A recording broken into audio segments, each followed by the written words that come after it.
સમયાનુકૂળ શું કરી શકાય, ગૌ માતાની સેવા કઈ રીતે કરી શકાય તે માટેનો એક અહમ કાર્યક્રમ છે. આ કાર્યક્રમમાં ઉપસ્થિત આપણું બધાનું સદભાગ્ય છે કે વર્ષોથી ગૌ સેવા આયોગનું કામ કરીને એક ડૉક્ટર તરીકે, એક મોટા ડૉક્ટર તરીકે,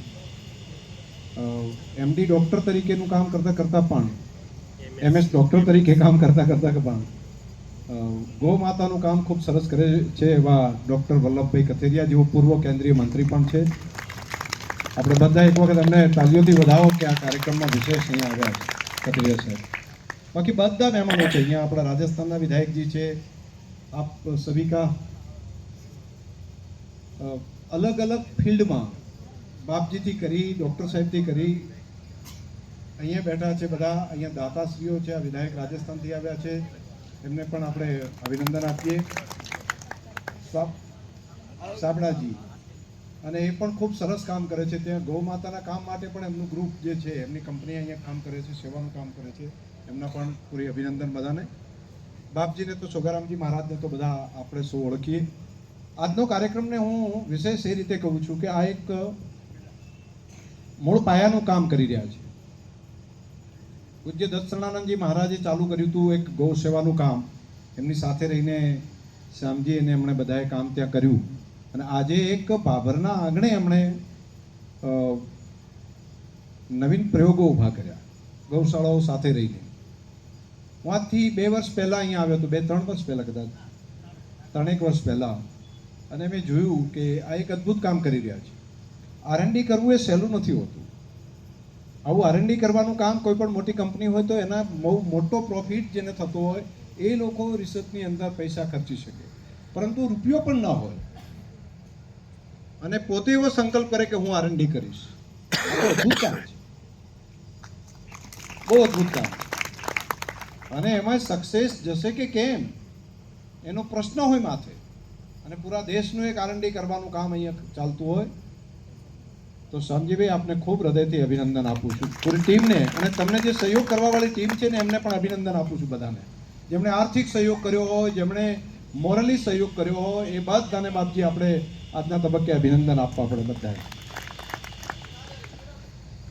અહીંયા ઘણા બધા અલગ અલગ ફિલ્ડમાં ગૌ માતાનું કામ કરવાવાળા રૂપારેલિયાજી ને એ પણ ગૌ માતાના ઘીની અંદરથી ખૂબ સરસ અલગ અલગ દુનિયાને ઘીની શું કિંમત છે ને એ એમણે સમજાવવાનું ચાલુ કર્યું છે.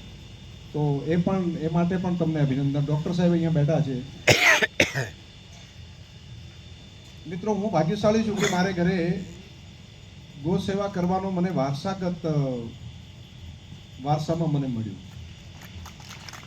મારા બાપુજી ગૌવર્તી તરીકે ઘરે વર્ષોથી, હું નાનો હતો ત્યારથી કરીને ગૌ માતાની પૂજા ના થાય ત્યાં સુધી એમને જેમ સૂર્યનારાયણની પૂજાનું અને ગૌ માતાની પૂજાનું એમને વર્ત, અને એના કારણે કરીને ગૌ માતાની સેવા કરવાનો સદભાગ્ય સંસ્કારોમાં મને મળ્યું. પરંતુ બહાર આવ્યા પછી મારા ધ્યાનમાં આવ્યું કે આ તો ખાલી શાસ્ત્રોના આધાર ઉપર એ પૂજા અર્ચન કરે છે એટલું નહીં, આ તો પતિત પાવની છે. ગૌ માતાએ તો પૃથ્વીને જીવાડી છે. આપણે શાસ્ત્રોના કેટલાક વેદોની વાત સાંભળતા, શાસ્ત્રોની વાત સાંભળતા, ગૌ માતાનો મહિમા સાંભળતા ત્યારે લાગતું કે આ ઋષિઓએ એમને લખી નાખ્યું હશે એવું લાગતું. પરંતુ જ્યારે વૈજ્ઞાનિક એરણ ઉપર ચડાયા પછી ધ્યાનમાં આવ્યું કે બીજો કોઈ રસ્તો જ નથી. આમાં તો સાચા અર્થમાં પૃથ્વી માતાને, ધરતી માતાને, માનવતાને, જીવસૃષ્ટિને, વનસ્પતિ સહિત સજીવ સૃષ્ટિને બચાવવા માટેનું કામ એ ગૌ માતા કરે છે.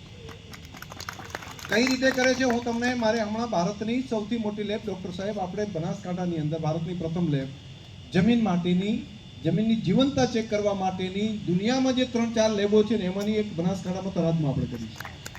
અને એ લેબની અંદર હું ત્યાં ગયા પછી એના સાયન્ટિસ્ટોને મળ્યો, જર્મનના કેટલાક સાયન્ટિસ્ટોને મળ્યો, દુનિયાના અલગ અલગ લોકોને મળ્યો.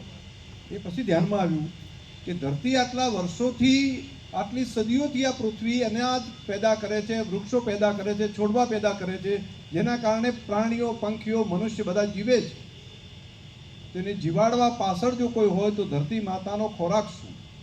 તો ધરતી માતાનો ખોરાક એ ગૌ માતાનું છાણ, ગૌમૂત્ર અને વૃક્ષનો પાંદડા છે. આ ત્રણના કારણે જ ધરતીની જીવંતતા રહે છે, માટીની જીવંતતા રહે છે. અને માટીની જીવંતતા જ્યારે ફર્ટિલાઇઝરો બહારના નાખી, જંતુનાશક દવાઓ નાખીને આપણે નષ્ટ કરી નાખી છે. તો અત્યારે જે એની કાર્બન ક્ષમતા જે છે એ લગભગ વહેરાન થાય સ્થિતિ સુધી પહોંચી ગઈ છે.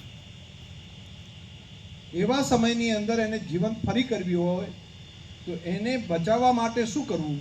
તો કેટલાક લેબની અંદર બેક્ટેરિયા આણંદ યુનિવર્સિટી અને બનાસ ડેરીએ ભેગા મળીને કર્યા. તો મેં પૂછ્યું કે બેન ક્યાંથી લાવ્યા બેક્ટેરિયા, ઊભો ક્યાંથી થયો?